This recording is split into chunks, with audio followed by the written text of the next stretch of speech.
Jadi begini, ada cerita kiai yang saya paling nggak suka, tapi saya harus mendengar karena cerita kiai. Tapi saya nggak suka, tapi harus didengar. Ada 4 orang itu soleh semua, baik semua. Pas di pintu surga itu berdebat. Kata yang paling miskin itu saya dulu, karena fadilahnya orang miskin itu keren, nggak ada yang bisa dihisap karena nggak punya apa-apa, mau diaudit apanya. Kata yang kaya, ya saya dulu karena yang bisa nyumbang pondok, nyumbang macam-macam itu saya.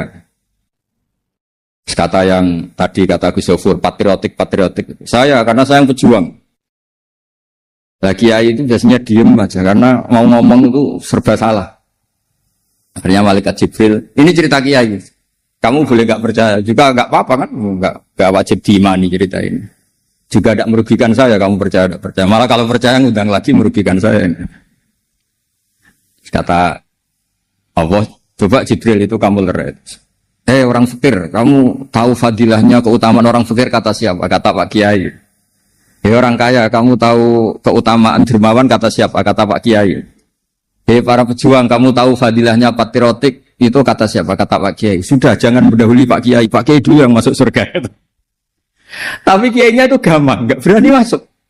Ditanya sama malaikat Jibril, kenapa kamu tidak berani masuk? Padahal sudah dipersilahkan. Masalahnya bangun pondok saya itu ini orang kaya ini. Akhirnya yang masuk dua akhirnya orang kaya ini karena Pak Ayahnya nggak berani melangkahi donatur itu. Akhirnya gerbong semua yang fakir. Lagi-lagi orang kaya itu menang di dunia dan akhirat katanya. Jadi itu guyonan terkenal di para pejabat. Kenapa takut itu? Itu yang nyekolahkan saya. Padahal dia tidak punya pangkat sama sekali, nggak jenderal, nggak pejabat. Tapi kenapa kamu takut itu yang menyekolahkan saya? Makanya ini penting saya utarakan supaya tadi seperti yang dibaca Quran tadi la sorqaumum min qaumin. Jadi orang itu tidak boleh saling melecehkan, saling menghina. Saya ini katanya Gus Zofur tadi cerita memang bapak saya, mbah saya itu teman dekat abahnya Gus Zofur, mbahnya itu dekat sekali, sangat dekat, mulai buyut-buyut mungkin. Ya karena saya Gus Zofur, Gus Idror, Gus Rob ini kan itu tidak Gus naturalisasi, memang Gus beneran. Jadi mbah-mbahnya, buyut-buyutnya sudah. Yang kalah itu sama orang yang iri. Ada teman saya itu bapaknya. Kemudian bapaknya itu saya kenal. Anaknya namanya Agus saja. Tak tanya, kenapa Pak namanya anaknya Agus? Saya ini dendam Gus. Anak saya agak dipanggil Gus. Akhirnya dinamai Agus, terus semua orang manggil Gus. Jadi kalau kamu ingin jadi Gus abadi, ya anaknya dipanggil apa? Gus. Dinamai Agus saja. Pasti dipanggil Gus. Nah berkahnya orang-orang hasud itu ada yang pakai wadanan karena takut ini dikira anak kiai. Kebetulan dia pesek, dipanggil pesek. Kalau pendek, dipanggil pendek. Yang perlu dicatat tuh begini ya. Kebaikan saya kalau baca hadis itu yang paling hari itu orang fakir itu masuk surga itu 500 tahun sebelum orang kaya. Dulu saya itu janggal. Janggal itu tidak memahami. Tapi ini bukan berarti Anda harus miskin. Tidak perlu miskin. Miskin itu nggak usah dilatih kok. Takdir. Nggak usah dilatih. Begini, kalau Anda JM atau direktur atau menteri atau pejabat atau kiai besar kayak saya kalau beli dipakatan kiai besar itu kan paling nolong temen itu mungkin Gus Zofur mau beli mobil uangnya kurang atau nata pondok uangnya kurang. Saya juga gitu kalau butuh Gus Zofur mungkin mau haji plus uang saya kurang, pokoknya yang nggak urusan makan ya, nggak urusan nyawa lah. Tapi miskin sama miskin kalau berteman itu mungkin istrinya mau kelahiran, kalau nggak diantar itu mati, kalau nggak punya beras, kalau nggak diutangin itu mati. Artinya sesama orang miskin tuh kalau tolong menolong tuh urusan nyawa. Maka kalau ini baik itu hebat betul itu karena urusan apa? Nyawa. Kalau ibu-ibu ini kalau teman sosialitasnya kalau utang misalnya urusan ke salon kan enggak urusan nyawa itu. Tapi kalau miskin urusan beras, urusan apa? Nyawa. Makanya saya pesan sama yang kaya-kaya ini tetaplah beramal sembako. Ini urusan apa?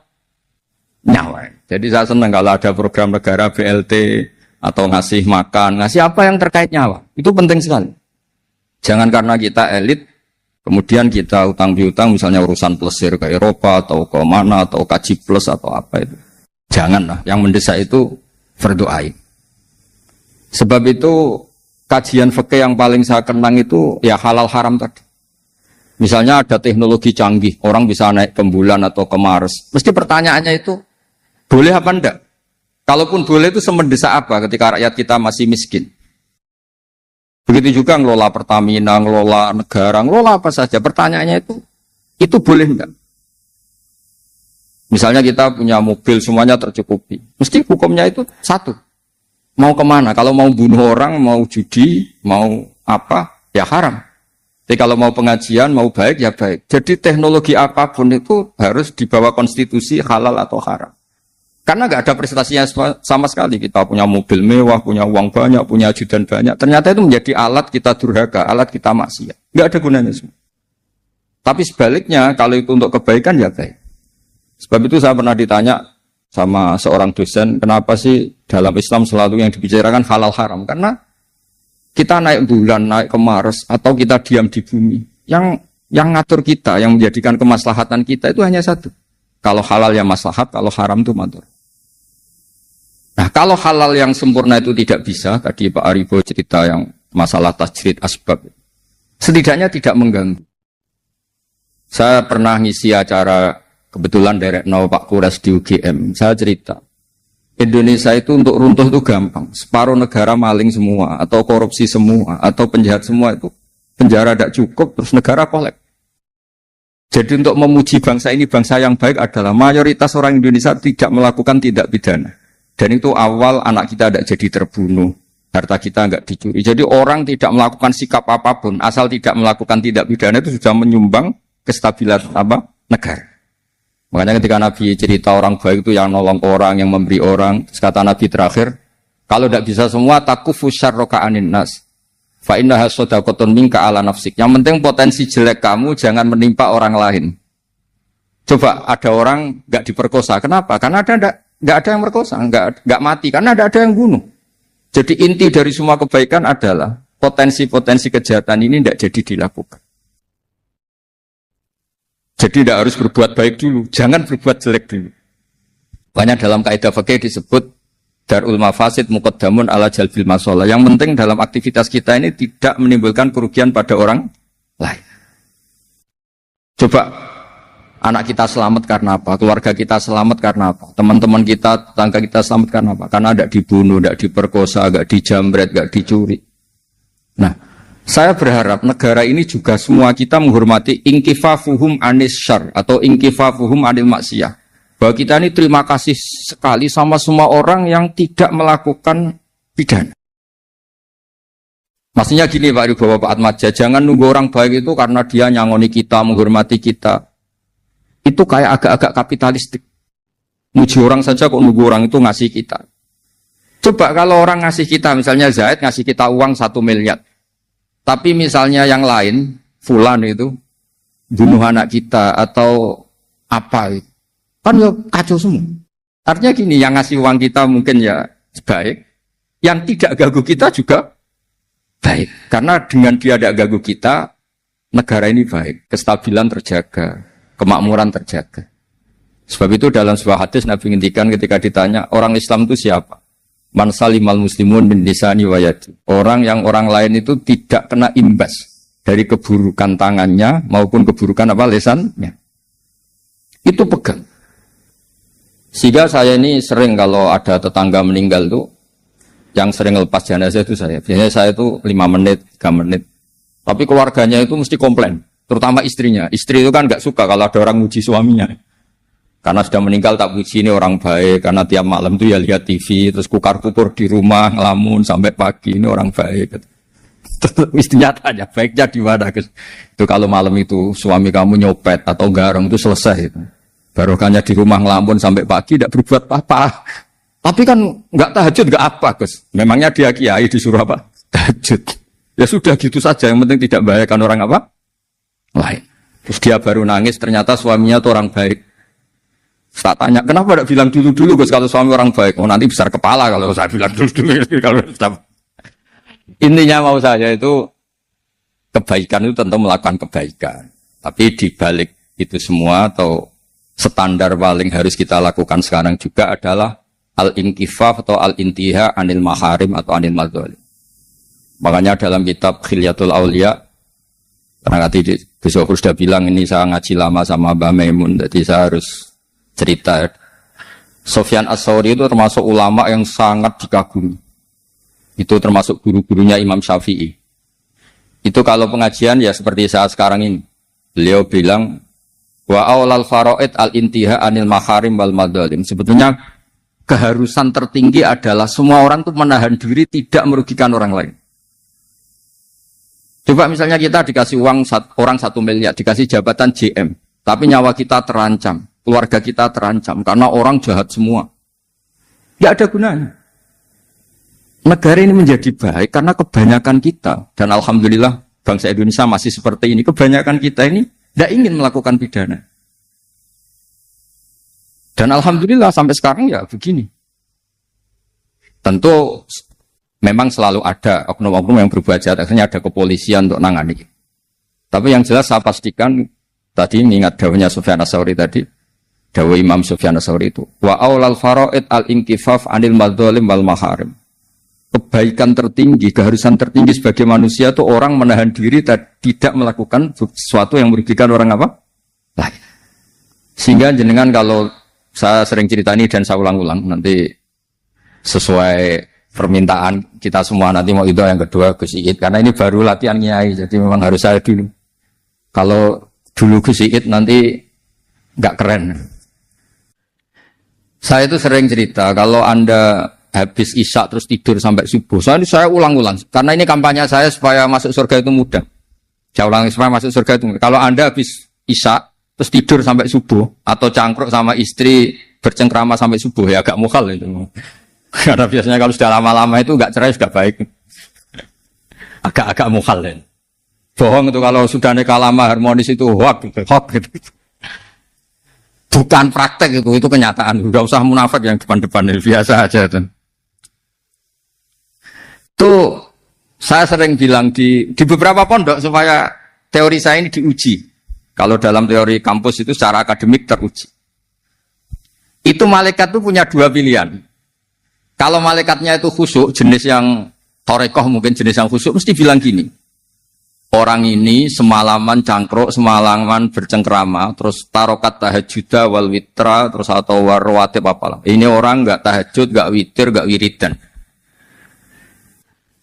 Tapi kalau malaikatnya itu ahli usul fikih, pakar-pakar fikih kayak kita, ya kayak kita semua ini, termasuk yang di depan ini semuanya tak anggap pakar, semuanya kita, bukan saya, kita. Itu redaksinya begini, ini orang hebat, tidak zina, tidak maling, tidak narkoba, tidak pinjol, tidak melakukan kejahatan. Sama-sama tidur. Nah, saya berharap malaikat semuanya itu ngaji usul fikih, supaya nanti kalau yang tidur itu distatuskan apa? Tarokal ma'asyiyakullaha, dia adalah orang yang meninggalkan semua bentuk apa? Maksiat. Sekali malaikatnya ini khusyuk, oh kebo, suwengi turu, gak gelem tahajud. Tidak ada, insya Allah malaikat tidak yang seperti itu. Malaikat itu ahlul ilm, apalagi ketua malaikat namanya malaikat Jibril itu sukanya sama ilmu, masya Allah. Dan secara teori keilmuan tadi dalam ilmu usul fikih itu sesuatu yang mubah, yang tidak ada status wajib atau haram, itu berstatus ibadah.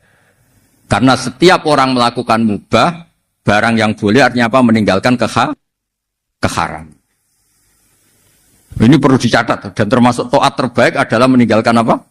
Keharam. Jadi misalnya malam itu jenengan di depan rumah, saya beri saksi satu, kukur bedelok, ya melihat rumahnya ya gitu, melihat istrinya ya gitu aja sampai pagi. Itu nanti malaikatnya bilang, ini orang hebat, semalaman tidak melakukan kemungkaran atau kemaksiatan apapun. Orang hebat. Gara-gara saya cerita itu, terus kalau ada orang meninggal rata-rata minta saya supaya suami saya tetap orang baik, yang isi harus jenengan ini. Ya kira-kira gitu. Nanti disambung ke Syihid ini supaya latihan nyai di depan senior-seniornya ini ada saya Gus Sofa. Ya, ngoten mawon. Assalamualaikum warahmatullahi wabarakatuh.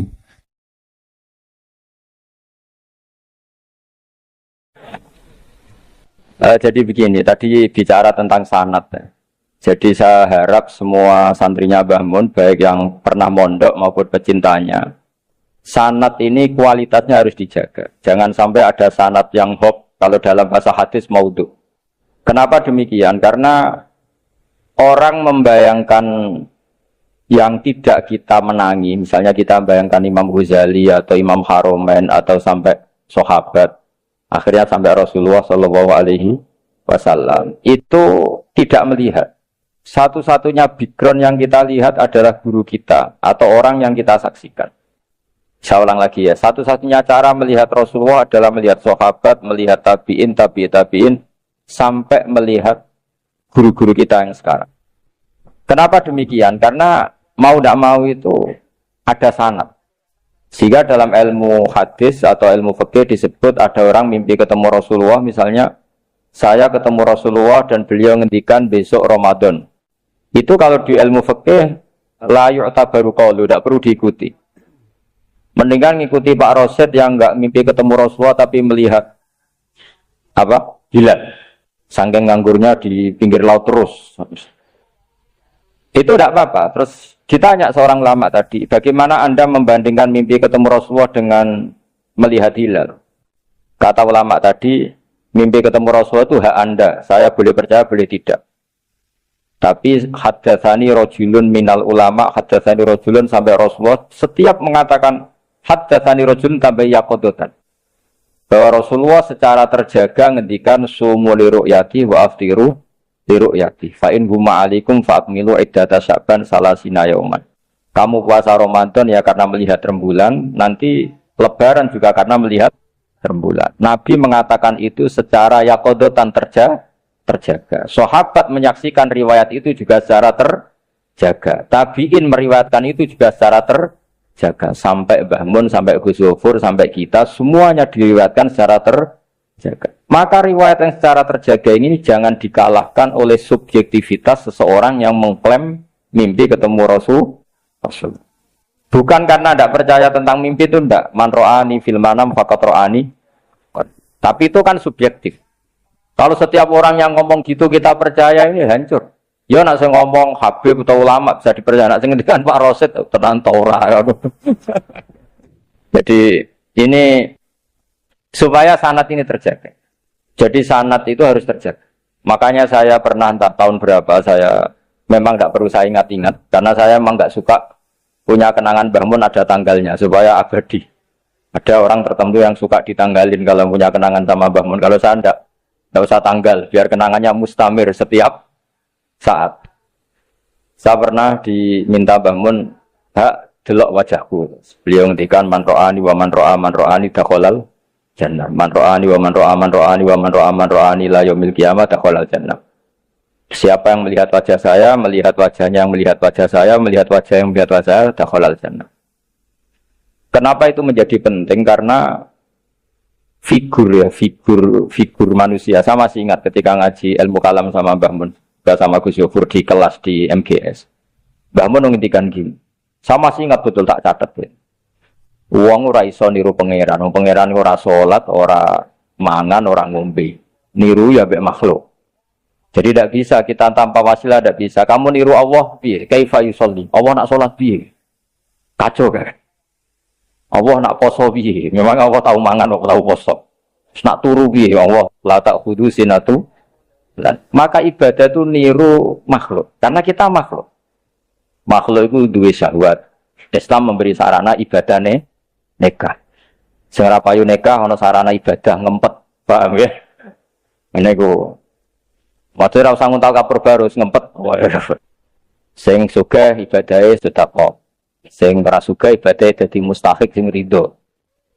Macam-macam. Itu hanya bisa niru makhluk sama makhluk. Sebab itu ketika saya masih ingat betul Mbah Mun ngendikan ihdinas shiratal mustaqim, tunjukkan kami ke jalan yang benar. Itu Allah tidak ngendikan sirati, yaitu jalan saya ndak, tapi shiratal ladzina an'amta alaihim, jalannya orang yang telah engkau beri nikmat. Ada kata an'amta, yang telah engkau beri nikmat. Jadi Allah memaklumatkan ke semua hambanya, niru itu niru hamba yang sudah diberi nikmat. Karena kita hanya bisa niru misalnya Rasulullah. Cara sholat beliau kayak apa, cara sujud beliau kayak apa, cara makan beliau kayak apa, cara nikah beliau kayak apa. Bahkan cara masuk rumah, keluar rumah, doa pergi. Termasuk doa nyaur utang. Padahal Rasulullah buat nate diutang teman-teman. Dia nate gue lucu-lucunan mawon. Ini kemauan buatan tenanan. Ini gue masyhur kan beliau menggadekan baju rompinya ke orang apa? Yahudi, tapi ada jaminannya. Itu terus ditiru umatnya, gak ada BPKB dan sertifikat. Itu tidak tahu saya itu. Padahal Rasulullah itu melakukan itu untuk hal yang darurat, tapi umatnya kayaknya tidak darurat, sudah watak. Itu yang membedakan Rasulullah dan umatnya.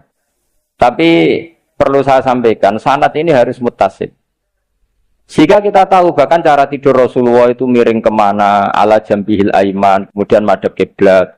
Sebelum tidur beliau wudu, sebelum tidur lagi baca subhanallah 33 kali, alhamdulillah 33 kali, Allahu akbar 33. Sebetulnya wiridan itu sanad paling kuat itu tentang mau tidur. Meskipun ada riwayat dibaca setelah apa? Sholat. Jadi makanya kita al-jam'u baina riwayaten, habis sholat ya baca itu, mau tidur ya baca itu. Nah sebetulnya habis sholat sama mau tidur tuh ngeri mau tidur. Karena ini kan pemanasan mati, pelatihan mati. Karena satu kondisi yang Anda sudah tidak bisa ikhtiar. Tapi kayak apa Rasulullah? Justru kita kondisi yang nggak bisa ikhtiar itu pesannya Nabi apa? Kamu baca ini, baca ini. In mutta kata Nabi, ada yang baca in mitta sama ya. Karena Quran baca 2 kali, ada muttum, ada apa? Mittum.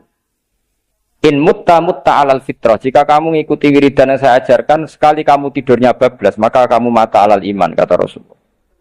Jadi orang kalau mau berpikir potensi paling ngeri, bahaya paling ngeri adalah orang mau tidur. Karena di situ kita tidak bisa apa-apa. Cara musuhmu mangkel mbek kowe ya karek nyembelih. Cara bojomu mangkel mbek kowe ya karek ngobong kok ini TV-TV niku. Sama ndak usah merasa tidak akan ngalami itu, ya insyaallah ndak itu. Tapi dengan melihat di TV semua potensi itu ada. Untuk kowe turu ning kendaraan tangi-tangis ning akhirat. Terus takoki, Gusti kalau mau teng akhirat mau kecelakaan kan. Nah, justru mau tidur itu Nabi itu unik. Kelihatan bahwa ada nubuah, ada kenabian yang luar biasa. Kalau mau tidur itu ada wiridannya. Saya termasuk orang yang fanatik baca wiridan sebelum tidur. Jadi jangan kira kalau setelah saya sholat jarang wiridan, tidak punya wiridan di tempat lain. Itu sangat suudzon yang menyakiti.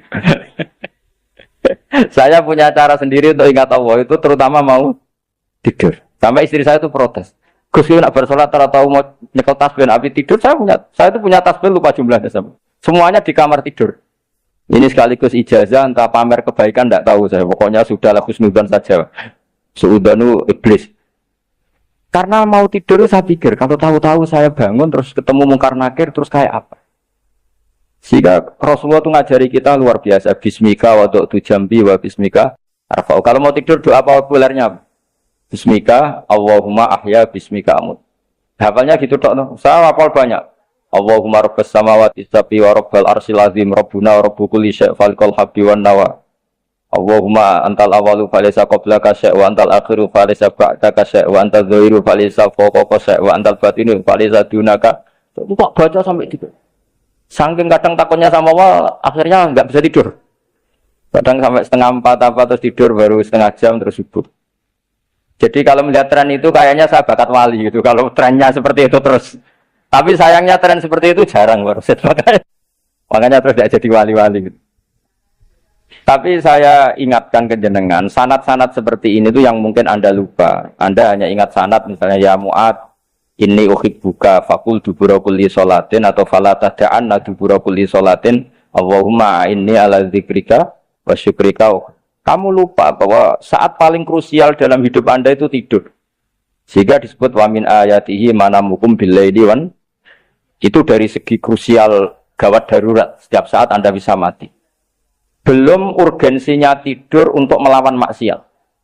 Itu kalau kamu hidup di kota Demak atau kota Semarang, bener kepikiran niklap atau wong ayu-ayu seneng terminal ning ngene dalan-dalan, itu satu-satunya cara itu hanya tidur. Kowe nak melek tetep jelalatan tak jamin. Masuk ke ngarep masjid Demak nggo tasbih gede-gede. Eling pangeran mbek delok wong liwat tuh eling di kira-kira. Jadi tidur itu perlawanan terhadap maksiat. Sehingga saking hebatnya tidur sampai dijadikan ayatnya Allah mana mukum billaili. Saya berkali-kali matur barokahnya usul fikih adalah kita belajar dulu. Saya pernah musyawarah sama Gus Yobur tentang usul fikih. Usul fikih itu ada makalah mubah itu tidak ada. Sebagian ulama berpendapat mubah itu tidak ada. Karena setiap mubah saat itu Anda pasti meninggalkan keharaman. Izma min mubahin ila wa yatahaqqaqu bihi tarku haramimma. Tidak ada kemubahan kecuali saat itu kamu meninggalkan kehara. Anda tidur, berarti Anda taroktal maksiyah. Anda tidur berarti Anda meninggalkan maksiat. Enggak nyolong, enggak dugem, enggak zina, enggak maling, enggak ngerasani orang. Jadi tidur itu anggap saja, ya Rob, ya Allah saya mau tidur. Tidur itu ibaratun antarkil ma'asi. Jadi malaikat roket pate kandhani iki ra sekedar turu, ya kowe kudu ngerti iki ape ninggal mak siap. Hitung mulai saiki. Bismika Allahumma ahya bismika. Amun ayo roket pate hitung, anggap ini kiat meninggalkan maksiat. Terus turu 6 jam, berarti tidak maksiat 6 jam. Meskipun akhirnya maksiat karena bangun jam 7. Artinya maksiat ra subuh gitu. Tapi betapa krusialnya ulama. Ulama lah yang mengajarkan kita tidur itu rohatan lil abdan, untuk istirahat. Kita pulih lagi, bisa kerja lagi. Pak Bupati bisa ngantor lagi, Pak Kapolsek, Kapolres bisa ngantor lagi. Semuanya aktivitas tentara bisa ngantor lagi. Memulihkan kekuatan itu ibadah. Meninggalkan maksiat karena tidur juga ibadah. Tidur saja ibadah. Ini barokatnya umatnya Rasulullah Shallallahu Alaihi Wasallam. Senyaman itu. Coba kalau kamu jadi umatnya Nabi lain, wah itu beratnya bukan main. Dan itu sesuatu yang dimintakan Allah, dimintakan Rasulullah kepada Allah, yaitu Rabbana wa la tuhammilna ma la taqata lana bih. Termasuk la tahmil alaina isran kama hamaltahu 'alal ladzina min qablina. Jangan bebankan ke umat kami sesuatu yang seperti engkau bebankan pada umat dulu. Umat dulu itu kalau mau tobat, kayak umatnya Nabi Musa pernah nyembah anak sapi, itu yang pernah nyembah, tobatnya dibunuh. Liyaqtulal bari'u minkum al-mujrimah, yang terbebas dari menyembah anak sapi disuruh bunuh yang pernah menyembah anak sapi. Fatubu ila bari'ikum faqtulu anfusakum. Mau beratnya kayak apa? Kalau orang sekarang tobat cukup soal Pak Rosid, salami template 100.000, dipandu caranya tobat diwari istighfar. Nomor itu penting. Nomor loro seneng kiai, seneng aku maksudnya, maksud kalimatnya jelas. Itu pokoknya yang jelas gak usah dibunuh, gak usah apa? Gak usah apa? Dibunuh. Sehingga tidurnya umatnya Rasulullah itu luar biasa. Terutama tidurnya orang puasa. Tidurnya tasbih, tidurnya ulama juga tasbih. Karena dengan tidur itu kita tahu alamat kematian. Di mana kita masih di dunia saja punya kondisi di mana kita tidak bisa menentukan diri kita sendiri. Dan itu awal dari kita mengimani la haula wala quwata illa billah. Segagai koyok ngono ternyata ada kondisi di mana kita tidak bisa mengendalikan diri kita sendiri. Makanya disebut wa min ayatihi manamukum billaili wan. Yang bisa menganalisis itu siapa? Ya ulama. Ulama kok tahu karena punya sanad musalsal ila Rasulillah sallallahu alaihi wasallam. Sehingga uniknya kenapa tidur itu sakral? Coba semua nabi di antara wahyunya itu lewat apa? Semua nabi di antara wahyunya lewat apa? Tidur, lewat mimpi. Inni arafil manami anni atbahuka fanzur madza. Maka mimpi ini harus dikelola secara baik. Yaitu kalau kamu mau tidur, wudu dulu, baca tasbih, terus tinggalkan semua dunia. Anggap saja ini pemanasan kematian. Itu insya Allah mimpinya sip pokoknya. Paling dikejar-kejar dajjal, dajjalnya kecemplung kali, insya Allah. Tapi kalau kamu tidur gak wudu, raiso turu terus raiso turu mangan sik ben wareg ben iso turu. Insyaallah dikejar dajjal kecekel. Akhirnya ngelindur gak karu-karuan karena tadi. Nah, sanad seperti itu yang punya siapa? Hanya ulama. Ada lagi satu contoh, ini sudah hampir 20 menit. Itu saya pernah ngaji Durarul Kalami Syafi'i, mutiara-mutiara ngendikan Imam Syafi'i. Itu ulama itu mesti ngendikan tuh unik. Tadi saya sudah cocokkan sama Bupati, tak tanya. Pak Bupati, saya ini punya ilmu dari Bapak, mungkin pas untuk jenengan pakai. Kata Bapak, urip iku padha wae, ngadepi kanca mek musuh padha wae, malah kadang ribet kanca. Dulu saya itu iskal itu janggal. Tapi setelah ngaji Durarul Kalami Syafi'i yang ada di Muqaddimah kitab Majmu', Muqaddimah Syarhul Mu'adzab Imam Nawawi. Itu Imam Syafi'i nak ngendikan gini. Man ahsana ilaika faqad qayyadaka. Wong apiki kowe nyancang kowe. Kayak Pak Rosid itu apian bae kok. Ngene sarang sowan mampir, gayane apian, jebule nyancang. Awas nara teko ning Demak SD. Itu faqat qayyadaka, nyancang kowe. Tapi waman asaa ilaika faqat atlaqaka. Wong sing eleki kowe iku penak bebasno kowe. Kowe tau diutangi wong kancamu ta musuhmu. Sing biasa utang kowe kanca. Kowe numpak mobil ketemu musuh enak ra usah nawani, nek ketemu kanca monggo bareng. Sing ngel-ngelo kowe kanca ta musuh. Artinya gini, kanca ya barokah, nggo perjuangan. Musuh ya barokah mergo ora tau utang. Jadi segampang itu ulama melihat kehidupan tuh. Man ahsana ilaika faqad qayyadaka wa man asaa ilaika faqad atlaqaka. Jadi akhirnya kita hidup tuh berkah terus. Di konco ya enak kata kula di konco Gus Yofur nak kula mboten saged fikih musyawarah, ora iso tasawuf musyawarah. Di konco Pak Rosid, konco rai sederhana. Pokoknya duit. Tadi kurang contoh. Kalau rai Arab kan enggak sederhana, Pak. Wajahnya mewah terus. Ya. Ekonominya juga sederhana. Saya sama Rosid sama-sama gak kaya. Jadi ada nyontohkan kan Gus Yofur sama Gus Baknya ngebis. Memang saya sering sama Gus Yofur ngebis sampai sekarang masih sering. Bukan karena miskin yang jelas. Itu pilihan itu. Jadi ulama itu segampang itu melihat kehidupan. Saya termasuk kiai muda yang nggak takut mati, bukan karena yakin di surga gitu, karena saya sering baca berdoa.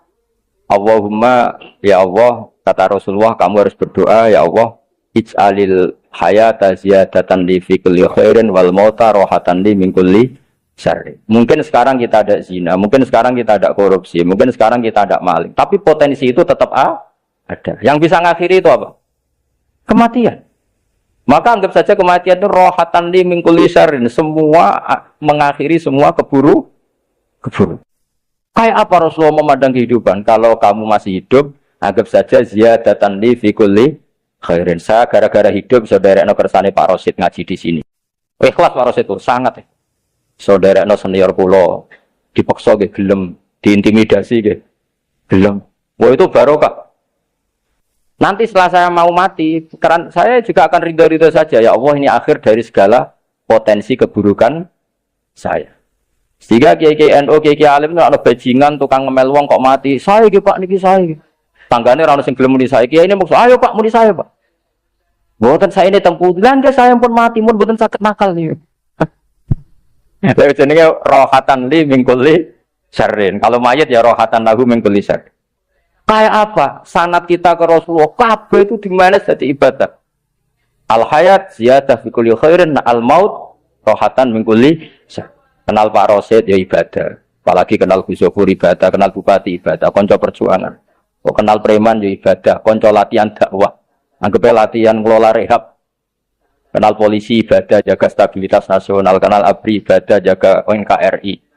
Kenal orang nakal ibadah, dianggap pembina. Semua itu ibadah. Kayak apa ajaran agama ini? Semuanya baik-baik saja. Tergantung nih. Tapi sanad ini siapa yang punya? Hanya ulama. Nah ulama itu siapa? Ya orang yang kamu ketemu. Dalam konteks ini Mbah Mun. Mbah Mun ngajari kita. Mbah Mun ketemu orang siapa saja hormat. Saya kemarin bikin makalah untuk beliau, termasuk saya cerita dari riwayat Rasul akli ba'dal iman billah at-tawaddud ilan nas wastina'ul ma'ruf ila kulli barin wa fajirin. Inti iman setelah akal menentukan kita iman kepada Allah, akal setelah mengantarkan logika iman kepada Allah, akal itu kita gunakan at-tawaddud ilan nas supaya kita bersikap simpatik dan melakukan kebaikan kepada siapa. Karena barokahnya kita simpatik nak ngandani wong nggih gampang. Saya kita dadi kiai alim sundulang gitu sampean mbek tonggo muwedhit, ketemu wong perengut. Sing ape ngandel iku sapa? Sementara sing preman, ayo ngopi nggonku sik tenang ae. Sing kiai ini orang pegawean gak ada kopi kowe. Akhirnya sing preman sakok dipengaruh, sing kiai ini bakil gak duwe. Itu tidak boleh kejadian seperti itu. Makanya ada riwayat wastina'ul ma'ruf ila kulli barin wa fajir. Terus kalau suwun sanad-sanad seperti itu tidak boleh hilang. Saya itu kitabnya Bangun Al-Ulama Al-Mujadid itu setengah hafal. Sampai sekarang masih tak baca. Kalau mau tidur tak baca. Bahkan di tas saya itu ada terus. Ya karena kalau saya di Jogja kangen Bangun baca itu. Ketika beliau masih sugeng. Apalagi sekarang. Karena jangan sampai saya ini punya fatwa yang mukhalif terhadap fatwanya Bangun. Ini terutama warning sama santri sarang. Nggak boleh. Terakhir itu Bangun punya kecenderungan, punya pikiran kayak Yusuf Qaradawi. Yaitu ada potensi wajibnya zakat khodrowat fawakih. Yaitu misalnya kamu petani melon atau petani tebu kok jadi kaya asal sudah satu nisab ya wajib napa zakat, tidak harus kut, tidak harus padi. Meskipun beliau tidak ilzam tapi beliau ngendikan gini, sama masih ingat ketika ngaji sama Gus Yofur Pak Rosid kalau bangun guyon wong desa iku wis melarat gegere nganti kaya akeh wae bangun nyontokno itu gegere macul nganti kaya akeh gara-gara sing ditandur pari wajib zakat. Wong Sulawesi nandure kakao cengkeh. Zaman iku cengkeh joyo. Berhubung ora akut gak wajib. Ya, padahal kaya. Jadi fenomena itu sering diutarakan beliau. Lama-lama beliau ngarang di Al-Ulama Al-Mujaddidun, beliau mengutip pendapat Ibnu Katsir, tentu di era modern kayak Yusuf Qaradawi. Sebenarnya Yusuf Qaradawi sendiri bukan mujtahid, dia yang muqallid juga. Kata Ibnu Katsir, wa mimma akhrajna lakum minal ard, yang harus dizakati adalah ma itu umum, apa saja yang keluar dari ibu. Maka kecenderungan Mbah Mun akhir-akhir itu bu ya'u fawaqih khudruwati.